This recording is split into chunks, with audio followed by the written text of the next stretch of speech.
Bonjour et bienvenue dans La Neuro c'est Dingo. Je suis Nat et dans cet épisode j'avais envie de te parler d'un outil mental encore trop peu connu qui pourtant est incroyablement puissant, c'est la visualisation mentale. Attention, tu en as peut-être déjà entendu parler, mais dans un autre contexte. Par exemple, au détour d'une vidéo qui parle des pouvoirs magiques de la manifestation et où on t'explique que si tu visualises ton rêve très fort, il finira par se manifester. Mais moi, je vais te parler de toute autre chose. Pas de croyance, pas de pensée cosmique et pas de formule miracle pour attirer ce que tu veux, mais d'entraînement mental. Un processus concret, précis, qui repose sur des bases neuroscientifiques solides et qui peuvent vraiment changer ta façon d'aborder certaines situations. Ce n'est pas non plus une question de pensée positive ou d'imaginer que tout va bien se passer, mais une façon de préparer ton cerveau à faire face à une future situation en l'entraînant à cette situation avant de la vivre vraiment, pour qu'au moment venu, il sache exactement quoi faire même sous pression. Et pour te montrer à quel point ça peut être puissant, je vais te raconter une histoire qui illustre bien tout le potentiel de cette technique. C'est une histoire vraie, celle d'un athlète de haut niveau qui a remporté une course très importante malgré un événement qui aurait dû le pousser à abandonner. Après sa victoire, il a lui-même expliqué comment sa préparation mentale lui avait permis d'aller jusqu'au bout de sa course. Et c'est exactement ce qu'on va explorer ensemble dans cet épisode. On va commencer par voir comment ça se passe au niveau du cerveau, pourquoi cette technique est bien plus qu'une simple projection mentale et surtout comment tu peux toi aussi t'en servir dans ton quotidien. Que ce soit pour un examen, un entretien d'embauche, un défi personnel ou un projet important. Tu vas voir que visualiser, ce n'est pas rêver, mais bien se préparer à réussir. Il existe beaucoup de témoignages intéressants sur cette technique, notamment dans le domaine du sport, tout simplement parce qu'elle y est connue et reconnue depuis très longtemps. Et si j'ai choisi de te raconter cette histoire en particulier, c'est parce que je trouve qu'elle met vraiment en évidence à quel point la visualisation mentale peut créer des repères si solides qu'ils résistent même quand tout déraille autour de toi. Cette histoire, c'est celle de Michael Phelps, l'un des nageurs les plus titrés de l'histoire olympique. Ce jour-là, pendant une finale, au milieu de sa course, ses lunettes de natation se remplissent d'eau et il n'y voit plus rien, ni le fond de la piscine, ni les lignes de séparation, ni même les autres nageurs. Et pourtant, il ne lâche rien. Il nage, il garde son rythme, sa technique, son souffle et il remporte la médaille d'or. Les journalistes avaient vu l'incident et quand ils lui ont demandé comment il avait fait pour finir sa course dans ces conditions, Michael a simplement répondu « Parce que cette course, je l'avais déjà gagnée plus de 10 fois, donc j'ai pu la faire les yeux fermés. » Et il a expliqué qu'il avait passé des semaines, des mois même, à préparer mentalement cette course dans ses moindres détails. Il s'était entraîné à la visualiser avec une précision incroyable. Le signal de départ, la sensation de l'eau sur son corps, le rythme de ses mouvements, la force de ses bras, sa respiration et même le temps final qu'il voulait atteindre en visualisant le chronomètre affichant exactement le temps qu'il visait.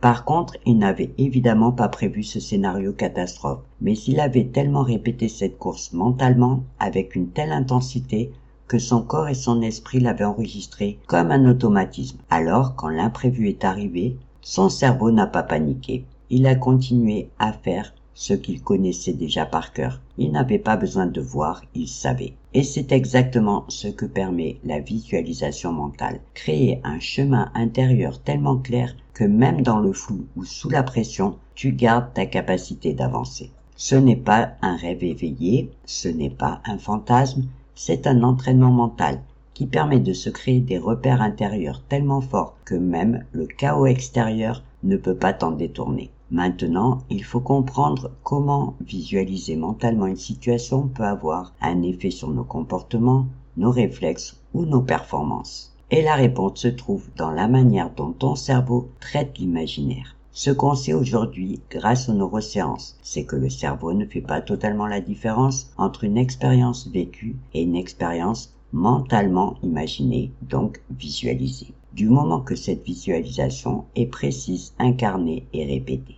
En même temps, le cerveau ne peut pas voir directement, donc il est obligé de traiter les informations qu'on lui envoie et de nous faire confiance. Lorsque tu imagines une action, comme parler en public, nager ou même sourire à quelqu'un, tu actives les mêmes connexions neuronales que celles qui s'activent quand tu effectues réellement cette action et avec presque la même intensité. Les aires motrices, les circuits sensoriels et même certaines zones émotionnelles peuvent être mobilisées simplement par la pensée. Ce phénomène a été observé grâce à l'imagerie cérébrale, notamment dans des recherches en imagerie par résonance magnétique fonctionnelle, qui ont démontré que l'imagination active les mêmes réseaux neuronaux que l'action physique. Une étude menée par le chercheur Zhang Yu au Cleveland Clinic Foundation a par exemple démontré que des participants qui s'entraînaient uniquement par visualisation mentale à contracter un muscle spécifique avaient augmenté leur force musculaire de 13,5%,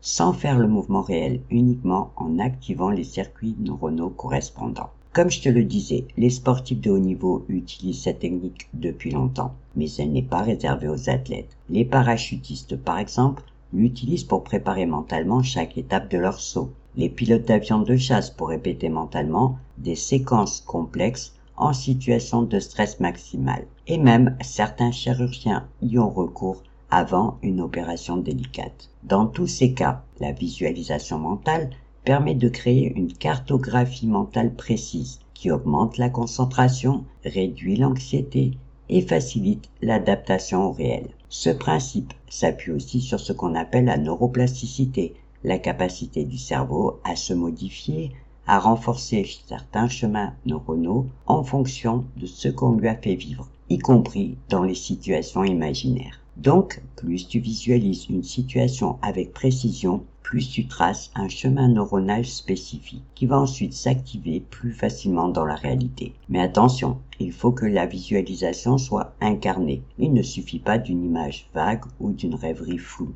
Ce qui déclenche l'activation des bons circuits, c'est l'intensité de l'entraînement mental, le fait de mobiliser plusieurs sens, de ressentir dans son corps ce que tu imagines et de le répéter avec intention. C'est ce qu'on appelle parfois la visualisation multisensorielle, une forme d'imaginaire tellement bien construit que le cerveau s'y engage comme s'il vivait la scène. Pour faire simple, quand tu visualises une action de manière précise et régulière, tu prépares ton cerveau à la vivre en renforçant les circuits neuronaux liés à cette expérience. Ce n'est pas magique, mais biologique. Et c'est ce qui explique pourquoi des personnes comme Michael peuvent performer et même faire face aux imprévus, parce que leur cerveau a déjà vécu la scène encore et encore, au point d'en faire un repère intérieur automatique et stable.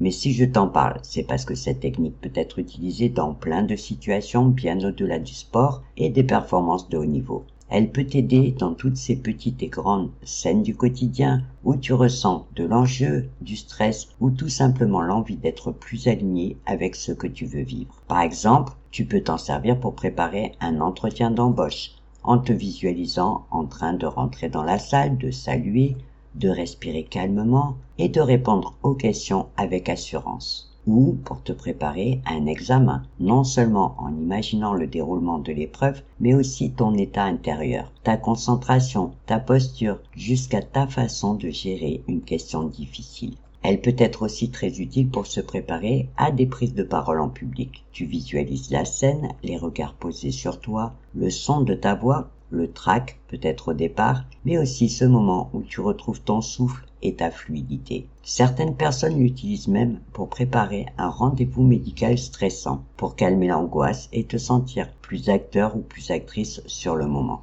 Et bien sûr, dans la vie courante, tu peux également t'en servir dans des contextes personnels, pour te préparer à une rencontre difficile avec un proche, à une discussion importante ou à un moment de confrontation que tu redoutes. La visualisation peut aussi t'aider à anticiper les émotions qui peuvent surgir, à réfléchir à la posture que tu veux incarner ou au ton que tu veux garder. Et tu peux aussi te projeter dans un projet, une création, un lancement, une étape qui te fait peur en visualisant les différentes étapes, les actions concrètes, les obstacles possibles, mais aussi les sensations positives que tu veux y associer, ce qui va te permettre de te conditionner mentalement à le faire avec plus de confiance. L'objectif, ce n'est pas d'imaginer que tout sera parfait, mais de donner à ton cerveau des repères clairs pour qu'il ne découvre pas la situation en temps réel, mais qu'il retrouve un terrain familier, même dans l'inconnu. Et ça change tout, parce que tu réduis ton stress, tu régules mieux tes émotions, tu gagnes en présence et tu actives les bons réflexes au bon moment.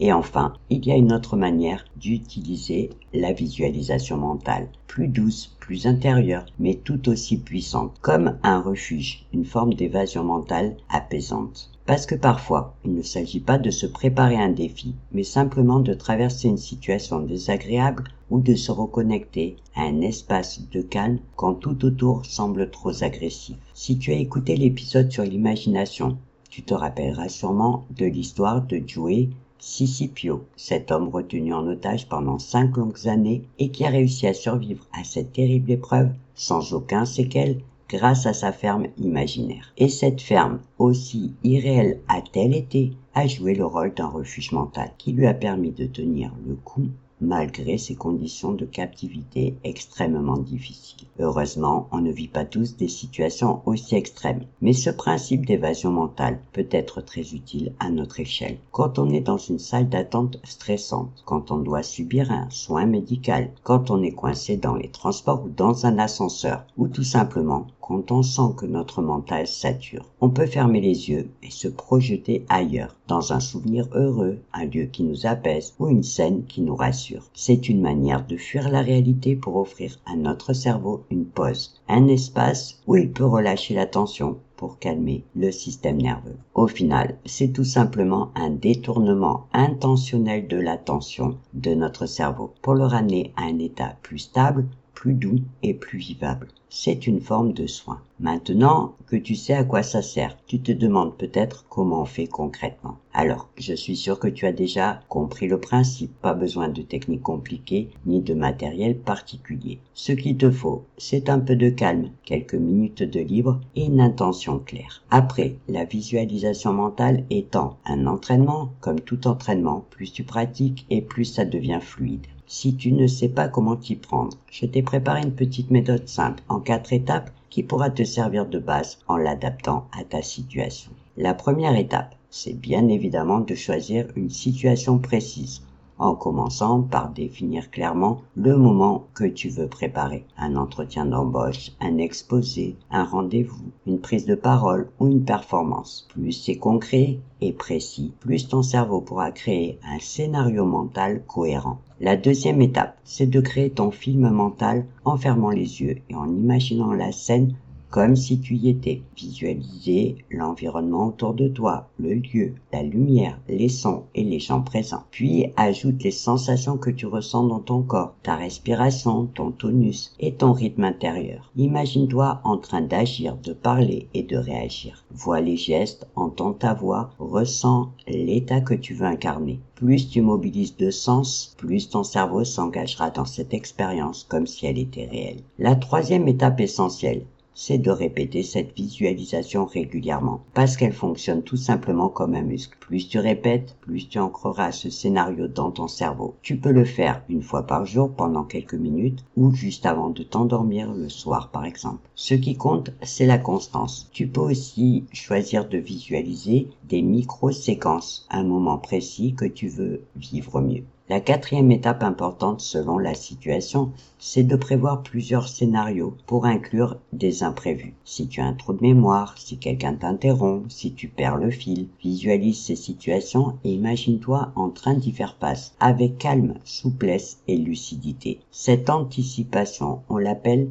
la visualisation adaptative. Elle permet à ton cerveau de rester flexible, même sous pression. Tu as bien compris que ce n'est pas une pratique magique, mais une technique mentale puissante. Et si tu arrives à le faire régulièrement, quand tu dois faire face à des situations qui te stressent, tu verras que ton mental devient plus préparé, plus posé et plus capable de te soutenir dans tes objectifs au lieu de te saboter. On peut s'entraîner mentalement, visualiser, c'est au final juste se préparer. Et cette préparation peut faire toute la différence entre un moment vécu dans le stress et un moment vécu plus sereinement. C'est donc vraiment une technique que tu peux utiliser au quotidien, sans pression et à ton rythme. Dans le prochain épisode, le 10e de ce podcast, on continuera à explorer la puissance de notre monde intérieur, mais cette fois à travers une approche un peu plus symbolique. Je te parlerai d'une légende hindoue que j'aime particulièrement et qui nous révèle où se cache notre puissance personnelle. Alors, je te donne rendez-vous le dimanche prochain pour ce nouvel épisode de La Neuro c'est Dingo. D'ici là, prends soin de toi et de ton mental. Merci d'avoir écouté cet épisode et belle journée à toi. Et n'oublie pas, je suis Nat, celle qui défend l'idée que ton mental peut devenir un véritable levier de transformation.